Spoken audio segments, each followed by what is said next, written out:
This feel like cruising in LA, but I prefer the Bay. If the family rockin', I might move them there one day, you know I will. All right, Ausar, thank you for coming. How are you? How's your day going? I'm good, man. Happy to be here. Happy to be in a new year. How was your Christmas? Christmas was great. I got a Nintendo Switch. So I was about to ask. you know what I'm saying? I was about to ask what you got. Yeah. I got an essential oil diffuser. I got two of them. My mom's side and my dad's side both asked me what I wanted. I told them both an essential oil diffuser. So I can guarantee that I was gonna get one. True. I got two. That's very adult. That's like a very adult ask. Yeah. What was the best Christmas present you ever got? It was probably a PSP, but it wasn't because of the PSP itself. It was because of how I got it. Like, Christmas Day was basically over, and the only thing I wanted that year was a PSP. And didn't get it. And then, like, my godfather was just like, oh, yeah, I'm about to stop by, come see you before, you know what I'm saying, the night is over, blah, blah, blah. He stopped by like 7 or 8 o'clock. And before he dipped, he was just like, oh, yeah, I left your present in the car. Came back and had a PSP for me. It was like a buzzer beater. You just hit two sore spots of my childhood. PSPs. Never had one. Always wanted one. Was always envious of the kids that had one. That's how I knew you grew up different, because you had one. Second part is you said, oh, yeah, my godfather got it for me. Mm-hmm. Bro, I be telling people this a lot. My godfather is a man named Oscar. Okay. Never met him. It was my dad's homie. Okay. Shortly after I was born, he got deported to Mexico. Oh. Never talked to him. So I have like a deadbeat godfather. So you just hit me where it hurts. Wow. And people be like, oh, it's not his fault. Like, he got deported. Bro, it's Facebook.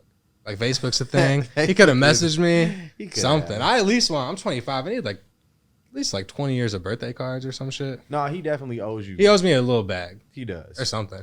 Because, like, aren't godparents supposed to play like a significant role in like your...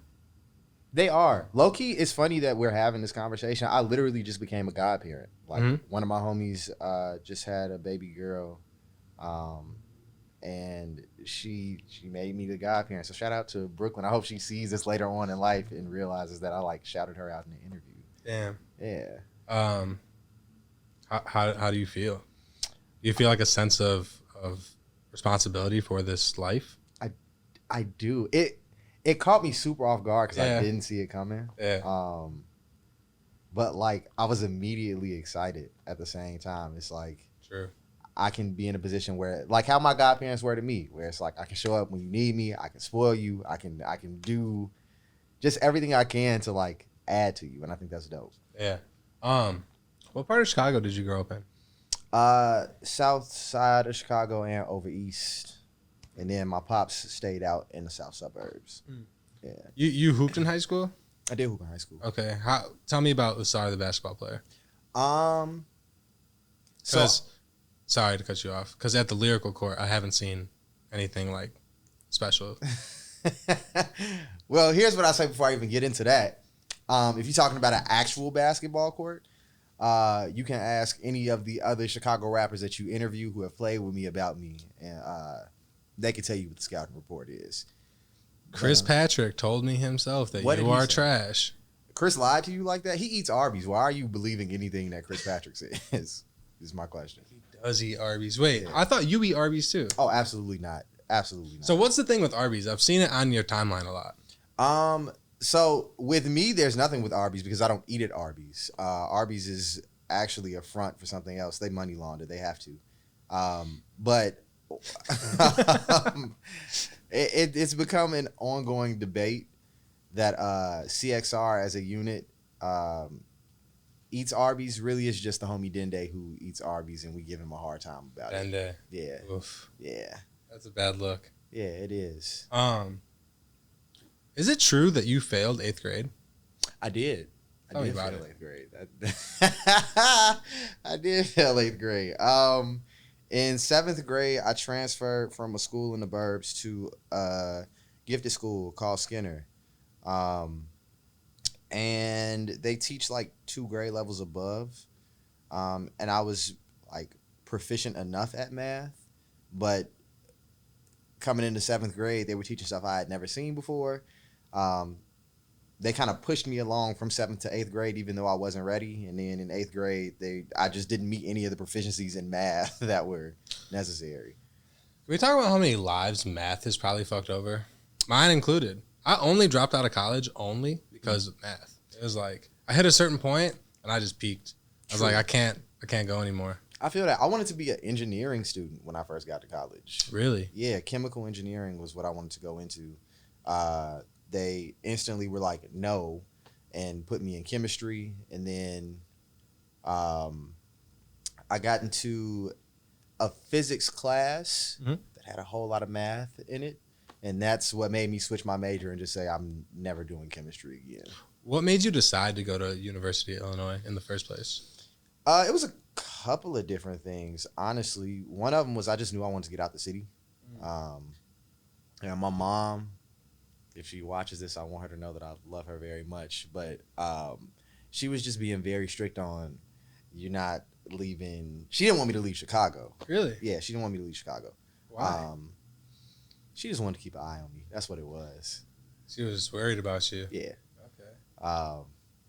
So I think U of I was the happy medium of, all right, you're not out the state, but I'm also not in the city. And it was ranked really highly in terms of the major I wanted to go into. Yeah. So it's a great school from what it seems. Yeah, I loved U of I. Was it weird being at U of I though? And like making music, gaining a fan base, but not being in a city or like a hub of where like that type of shit's going on? Did that make sense? Yeah, it definitely does. I think it actually set me up like in a good way, you know, because I didn't start music until I got to college. So it was this thing where I had created a hub on campus and then everybody leaves and goes home for break. It's like now the music is being shared between people who I don't necessarily have any type of connection to. And it's because the network at U of I is so expansive. Like, it moves very quickly. Word travels very quickly. So it was helpful. True. Taking a couple steps back, when did you first start making music? I first started making music in grade school. Okay. My older brother, Nick, and I shout Nick out in like every interview I've ever done, but he's really the one who got me started in terms of making music for real. He was really into hip hop, and I just wanted to be like Nick growing up. So whatever he was doing, I would do. We would sit and listen to instrumentals. We would write. And I was super competitive. So it would start as like, I just want to write a verse that's as good or better than my brother's verse. And then that turned from that into like, no, I actually love doing this. Yeah. And so I took it more seriously. Nick sounds like Eric. How old what's the age gap between y'all? Nick is 8 years older than me. Eric's 7 years older than me. Word. Very similar and also very pivotal in getting me into shit. How many siblings do you have? I have 10. I have 10 siblings. You have 10 siblings? I have 10. I have 8. Same parents? Not same parents. It's yeah, me too. Yeah. I think if you would have had the same parents in 10, that's crazy. No, that's insane. That's crazy. That's but like insane. the fact that they split off, that I feel better about that. Yeah. Where do you fall in the 10? PJ, Nick, Ryan, and then me. 4th oldest? Yeah. I'm the 3rd oldest. I like that. Wow. How many brothers, how many sisters? 5 and 5. Ooh, I like that. I think I'm 5 and 3. 5 and 3? 6 and 3. That doesn't. 3, yeah. You. I'm one of 9. Oh, okay. Yeah. Got you. See how that works? Yes. Okay. Math. Understood. Big college graduate over Had here. to carry the one. All right. I've always wondered this. I've known you for a long time. I don't know how I've never asked you this, but where did the love for Chingy come from? I mean, what's there not to love about Chingy? He's delivered hits all throughout our childhood. I feel like, who else do you know who had such a pivotal George Lopez episode? Like, what are we really talking about right now? Chingy is for the people. Come on now. When Chingy came in the Lopez household, Come on. and scooped Carmen, It was a cultural moment. I was hurt. It was a moment. I said, "Damn, bro, Chingy got her." What's George gonna do? There was nothing he could do. Nothing. Unfortunately, ball of baby. You know what I'm saying? I'm so happy that you brought up the George Lopez episode. What Chingy song really like left an impact on you? Was it Dem Jeans? Was it something else? I don't know. Quite honestly, I just think I know a hit when I hear one. Once you hear One Call Away and Holiday Inn, and you know what I'm saying? Like, after a while, you just recognize greatness. And I think Snoop was on Holiday Inn, right? Excuse me? Snoop Dogg? On Holiday Inn? Yeah, he was on there, right? I'm just asking to clarify. You're clarifying if Snoop Dogg was on Holiday I'm Inn? just confirming really quick. Can you confirm? I cannot. You can't? Mm-mm. Do you guys know the song? Do you know the song? Holiday Inn? My Chingy. Holy shit. Holy shit. Who are we in here with? Can confirm. Snoop was on it, right? Snoop and Luda. Yeah. If Snoop's not on that song, you know it's not a hit. That's also fair. All right, that's all I wanted to say. Interesting thing about you is you don't cuss. Yep. When is the last time you said a cuss word? I was young. I was like a child. And what'd you say? I don't remember, but I know I made. I don't know what made me make the conscious decision from that point forward to never do it again. But I had to be no older than like in 5th, 6th grade. Because 5th, 6th grade, you're 11. Yeah. And so you've gone more than half your life without cussing. I just felt like there was probably like a pivotal moment where you accidentally said something to somebody. No, I actually there hasn't been a moment. Okay. Not at least not one that I can recall to memory. It was very like I just made the decision one day and didn't from that point forward. When you collaborate with other artists, I know that you ask them to not cuss on the song. Has anyone ever been like, Nah. fuck that? There's been one person I can think of who was just like Couldn't do it? they said nah, and then they doubled back and was like, nah, we got to get one in. So like I'll do it, and that was at this lock-in that I went to. Shout out, and I don't think they would be offended by it, but shout out my homie Sneeze actually. When we first met, and I was like telling him about that, he was just like, yeah, nah, I think I'm gonna go do this over here. I'm a cuss anyways. So. Yeah, and then like later on throughout the lock-in, he was just like, we don't have no tracks, like let's figure it out. Yeah. So Interesting. I always feel like it's probably a weird conversation to have. it is. Yeah. It is. I think though, like I had to have that conversation with Wyclef, and that's what made it easy for me. Because for me, that was the first big opportunity I had with like an artist, A legend. literally a legend. Yeah. And it was just like, how am I going to bring this up? And I just kept it real with him and told him, you know, this is the standard I try to hold when I make music. And he was very understanding, like reassured me that he was rocking with it, and kind of gave me some background on even how he was raised. And I was just like, Yeah. well, if somebody who I regard this highly can Yeah. respect my rule, then everybody can respect my rule. Facts. I feel like he probably wouldn't have cussed anyways, but I like that it went that way. What was that whole experience like with Wyclef? It was dope. That was really like a life-changing moment, or a set of life-changing moments, because even the current date, like in a lot of capacities, he's still a mentor of mine. And it really his whole camp, everybody over at Heads Music, shout out to Madeline Nielsen as well. They were just very welcoming and very like supportive, and really have nurtured the relationship and continue to show just a lot of love throughout, and showed opportunities. Yeah. I had asked you about this before, but since that interview no longer exists, when you were on Rhythm and Flow, you know, you had the whole arpeggio moment with Lupe, and then you were on what was that app? It's Clubhouse. Clubhouse, and you asked him again, right? What is with arpeggios specifically with Lupe? So it wasn't even Josie actually texted me while I was on Clubhouse because they had brought me up on stage, and he was like, "I bet you won't ask me about arpeggios." So I was like, "I'm finna do it." And it was funny because for anybody watching who doesn't know, like, I was on Rhythm and Flow. I used the word arpeggio in a verse that I was spitting, and they asked me what it meant.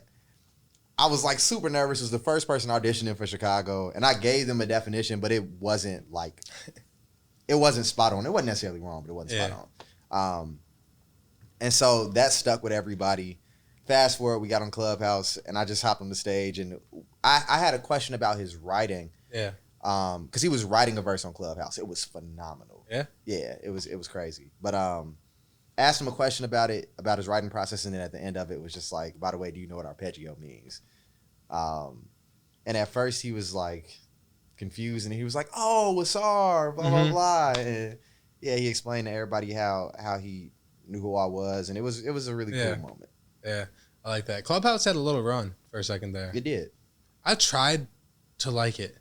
It was cool. I was in that room when you asked about arpeggios, but it was cool. Yeah, I liked it. I thought it was funny. It was funny. It was funny. Because you'd get in some rooms where people were really trying to like say some shit, and it just got a little weird. My favorite Clubhouse moment. I won't put the rest of my friends on blast, but a lot of us. Name them. You said what? Name them. Cool. I was gonna do that anyway.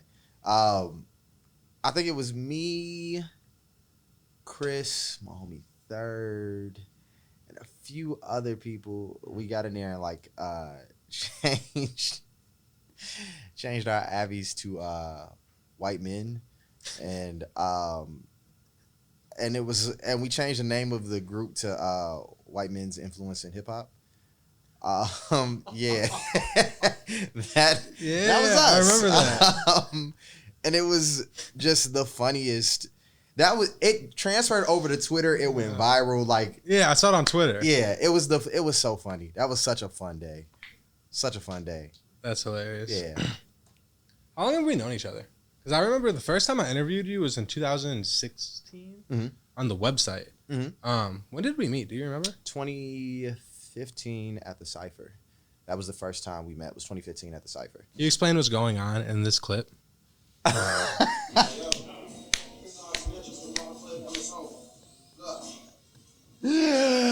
Oh my goodness, bro. This is terrible. Mimicking my movements like a monk for Shaolin. Like, I remember this. Oh my goodness. That fit is horrible. That's such a terrible fit. What tour shirt is that? That's a tour shirt? Yeah, that was a brand called Cream that like had asked to sponsor me back then. It was a really nice shirt. Terrible outfit though. Terrible outfit. You look young in that video. Yeah, I was like, you don't look old now, but like you look young in that video. I saw that today and I was like, oh my God. Yeah, G. I purposely never tell anyone about that so that no one can find it, but you brought it back up. I found it. Now it's in the interview. Yeah, that will probably be the promo clip. Oh, that's terrible. Yeah. That's so terrible. Yeah. Those ciphers were fun. They were. I like looking back at those ciphers because we did maybe 5 or 6 of them, but like a lot of the people that I met in like Chicago's music community that were like our age, I'm still friends with to this day. And like looking back at those, like you'll see like a young Corrali or Isaiah or like a lot of those. Those were a lot of fun. Yeah. What made you come to that? Do you remember? I think that I saw it on Twitter, or Isaiah might have retweeted it. That sounds about right. Yeah. Yeah. I went with Isaiah that day, I think. I don't smoke weed anymore, but at the time I was smoking a lot of weed. And Isaiah had made these edibles. And oh my God, bro. You remember that building? Yes. It was like a weird loft, like not weird. It was really cool. It was cool. It was just like a loft that was like someone's house and also kind of fit what we were trying to do. But dude, I spent the last half of that just laying on the couch just laughing at nothing. Anyways. That's hilarious.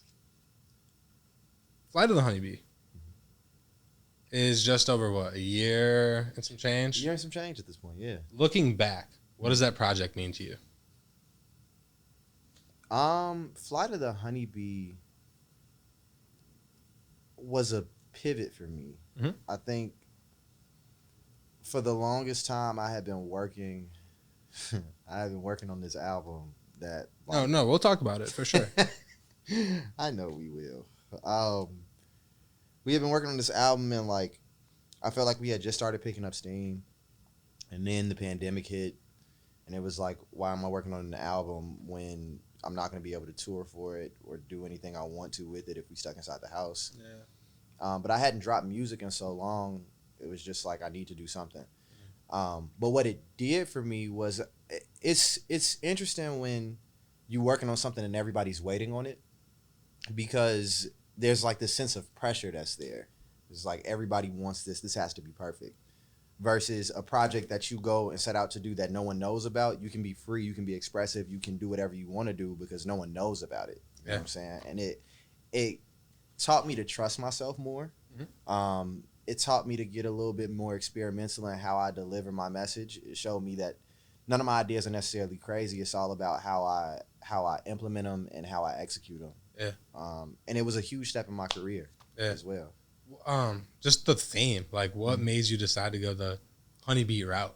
Bro, I know, but I don't know. Like because it works. Like, yeah. I'm not saying that sarcastically at all. Like, it's a great project, but like it's random as fuck. You know? Yeah, and it was like literally it was. Yeah. It was like my boy Emmy, shout out Emmy. He sent me the intro track, right, and I don't know why it did, but it reminded me of this classical piece called Flight of the Bumblebee in terms of the movement of it. And so I literally wrote a song about just myself in the scope of a bee. Yeah. And after doing that, I was just like, nah, there's a lot of parallels here in terms of like bees being marginalized groups and like just some of the symbolism I'm able to draw between bees and people I deem essential to like the community or the world at large. And so I delved into it. The guy that kind of narrates the project, where did you get that from? So we found one random snippet of him. Okay. For Stinger specifically. Yeah. And then when we got done with the project, Ro actually I think had the idea and was just like, we should see if we can find more clips of this throughout, like to tie everything together. Yeah. And so we scoured the internet for hours and hours and hours, and then randomly he was just like, what if we just go back to the original dude and see if we can find more clips from him specifically? Yeah. We went back and there was like a 20-minute video, and all of that came from like the same 20-minute video. Yeah, that's awesome. Because it fits. Mm-hmm. That's a great move by Ro to tie that in. I think that's really what brought everything together. It really does. Like even the one that you first found for Stinger, like that's the perfect intro to the song, you know? Yeah, I really like that project. Appreciate you. Chloe Bailey. Oh, wow, yes. You often tweet about her, tweet at her, comment under her pictures. Just full on simp on the timeline. Just tell me about it. Tell her, like, you can give her a message right now. What's understood doesn't have to be explained. You know what I'm saying? You see it. We all see it. And I'm just saying, given the opportunity, I would like to make her happy for the rest of her life. So if by happenstance she ends up seeing this, All right. So we have a list of every single comment that you have dropped under her photo. I know we don't. That would have taken way too long. That's so funny. What if we did though? I wish I did too. That would have been hilarious. Wow. I would have been scared. That would have been long. That would have actually scared me. Because you've done some comments under her photos that are like borderline, like, this is creepy. I teeter the line. Or like, I see you attack other men who also share the same love for her. Yeah. That's where it gets weird. Nah, I mean, why are you there? Like, when you see me here, is my question. Get off my front porch. Go ahead. I'm sorry. I had a partnership with Sprite this year. Mm-hmm. How did that come about? Super randomly. Like, every year they put out this IG post, and they're just like, we looking for new artists for this program they have called Sprite Way. right? And it's when they partner with unsigned artists or independent artists and just do everything they can to amplify them within a year. I saw the post. One of my homies also sent it to me and was just like, yo, I think you would be great for this. Like, see if you can get the engagement up on it. And so I posted it. It was just like, yo, y'all please tag me in this. Like 200 people tagged me in the post. And they ended up reaching out. Like they were interested. They liked the music. And it's been super dope so far, bro. The team is amazing. Super open. They've dished a lot of opportunities. Like, I really enjoy working with them. Yeah. Can you explain what is going on in these set of photos? We'll just go one by one. This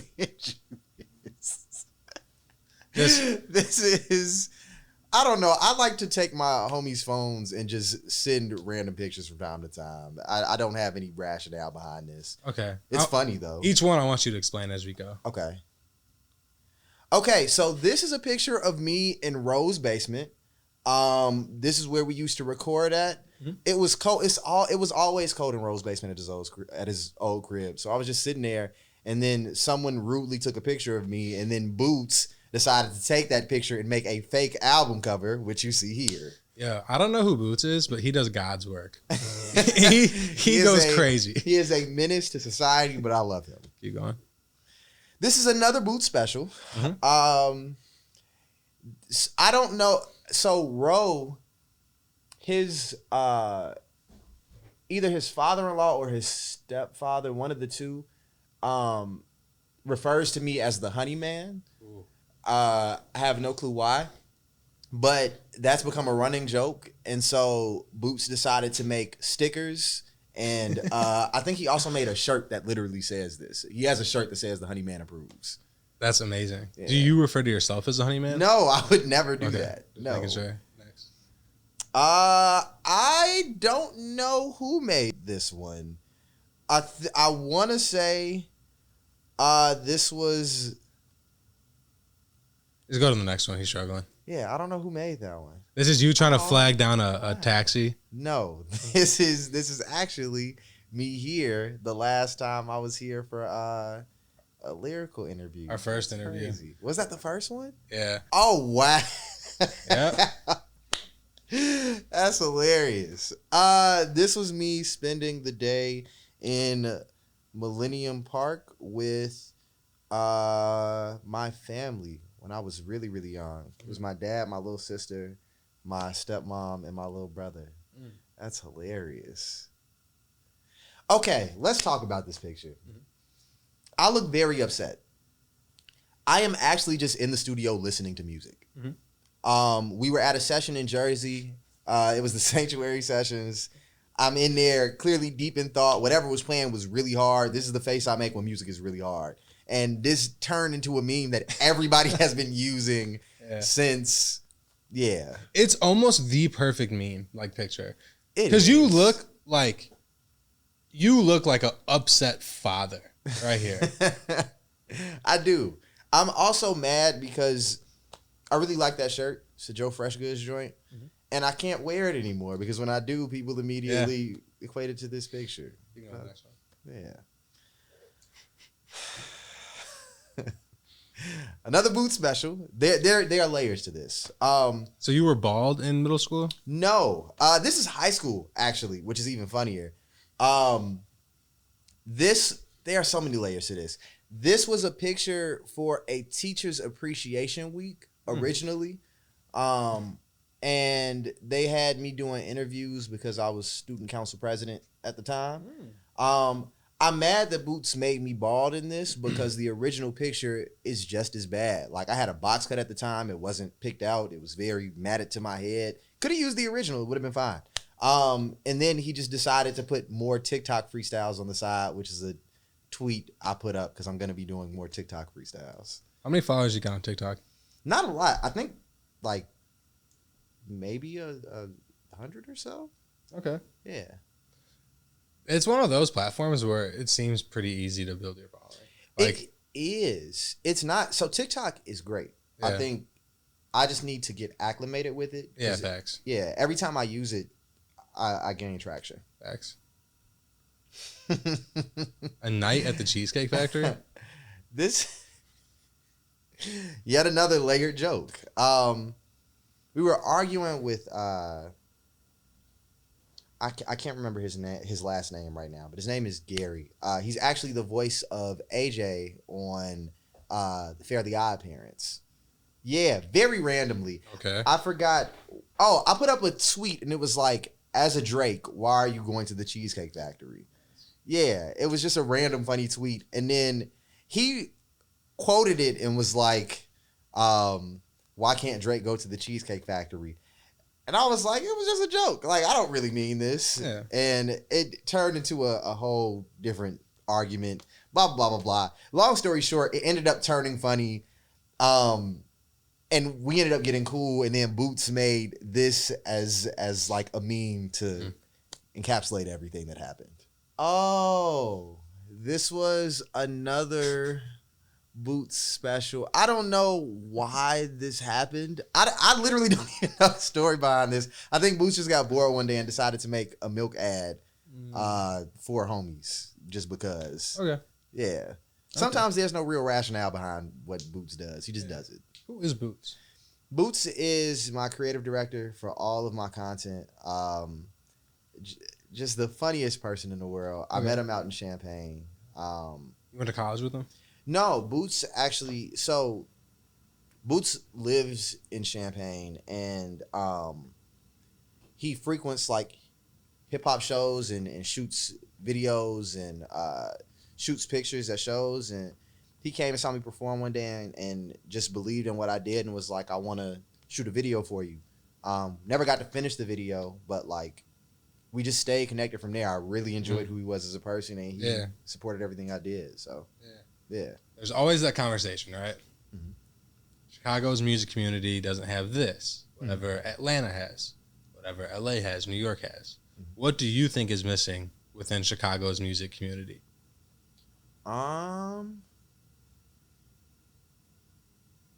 At this point, I think a lot of it is just industry.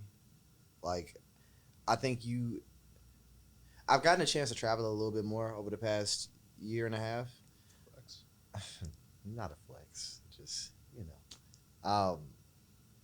But no, I think what I've noticed is as I'm traveling, like, there are so many opportunities that just kind of pop and are there.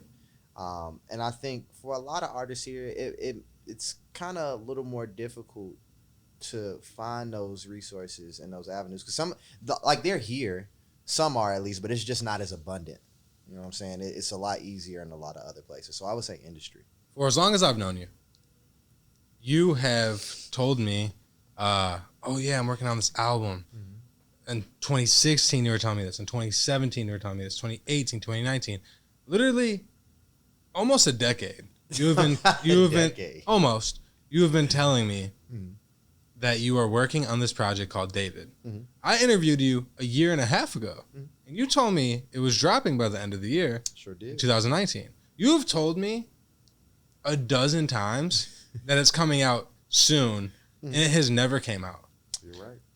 Part of the reason why I don't fully rock with you, part of the reason why I have trust issues. Okay. But what is the status on David? You want the most...